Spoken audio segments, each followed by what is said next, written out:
जी doctor doctor सम्राट, अगर इन सारी चीजों को हम देखें अपने सामने, लोगों में कंफ्यूजन नेचुरली हो जाता है, और अपना कोई अगर बीमार होता है या ब्रेथलेस होता है तो उस समय लोग पैनिक करते हैं। लेकिन एक चीज जो आप सबकी बातों से सामने आ रही है वो ये कि पैनिक नहीं करना है इस समय, क्योंकि वाकई अगर व्यवस्था उस तरह से तैयार नहीं है, अगर ऑक्सीजन की कमी है, अगर अस्पतालों की कमी है, तो उस समय पैनिक करने से और स्थिति बदतर हो सकती है। पर हम आमतौर पर देखते हैं कि जब आरटीपीसीआर के टेस्ट नहीं भी आए होते हैं, 3 दिन तो खैर बड़े शहरों में, कई जगहों तो हफ्ते हफ्ते भर का इंतजार लोगों को हो जा रहा है और आरटीपीसीआर का टेस्ट समझ में नहीं आ रहा है कि कब तक आएगा। लोगों को लग रहा है कि सिम्टम है, पॉजिटिव है। वो कौन सी दवाएं हैं जो शुरू करनी चाहिए? क्या सचमुच में एक कोई यूनिवर्सल लिस्ट है जो सबके लिए है कि अगर आपको सिम्टम्स लग रहे हैं तो आप लेना शुरू कर दीजिए? जी, दर्शकों, आपके दर्शकों को मैं ये क्लियर कट बताना चाहूंगा कि सबसे पहले आप पेशेंट या उसके सिम्टम को ट्रीट कीजिए। आपको रिपोर्ट को ट्रीट नहीं करना है। अगर आपको आरटीपीसीआर पॉजिटिव हो या नेगेटिव हो, वो इंपॉर्टेंट नहीं है। पेशेंट के सिम्टम्स बहुत ज्यादा इंपॉर्टेंट है। जैसे मेरे कलीग ने बताया अभी आपको कि अगर आपको सिम्टम होता है तो सबसे पहले आप वो पेशेंट को आइसोलेट कीजिए। दूसरी बहुत ज्यादा इंपॉर्टेंट बात कि जैसे ही आपको समझ में आता है कि घर में कोरोना वायरस का पेशेंट है तो पैनिक बटन मत क्रिएट कीजिए। ऐसा नहीं है कि पहले दिन से ही पेशेंट सिवियर या क्रिटिकल स्टेज में पहुंच जाता है।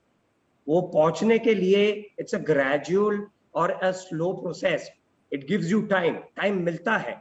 ऐसा बहुत कम पेशेंट ऐसे रहते हैं जो पहले, दूसरे या तीसरे चौथे दिन में कॉम्प्लिकेशन में चले जाते हैं। और आपने ऑक्सीजन सैचुरेशन की बात की, आपने ऑक्सीजन की बात की, तो मैं दर्शकों को साफ रूप से ये बताना चाहूंगा कि एक सिंपल सा इंस्ट्रूमेंट, अपना थर्मोमीटर, ओरल थर्मोमीटर, वो हैंडी रखिए।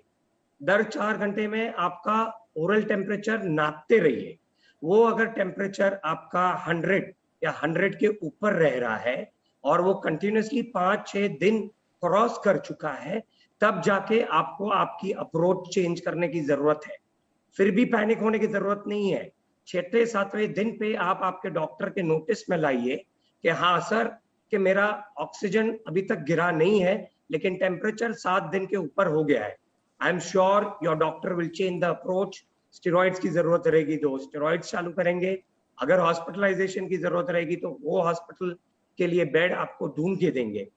ये बहुत ज्यादा इंपॉर्टेंट बात है कि एक ऑक्सीजन सैचुरेशन पे आप डिपेंड नहीं करेंगे। आपकी on the whole clinical complain, आपका ओरल टेम्परेचर, आपकी कंप्लेन ऑफ ब्रेथलेसनेस, उस पे भी बहुत ज्यादा इंपॉर्टेंस देना जरूरी है।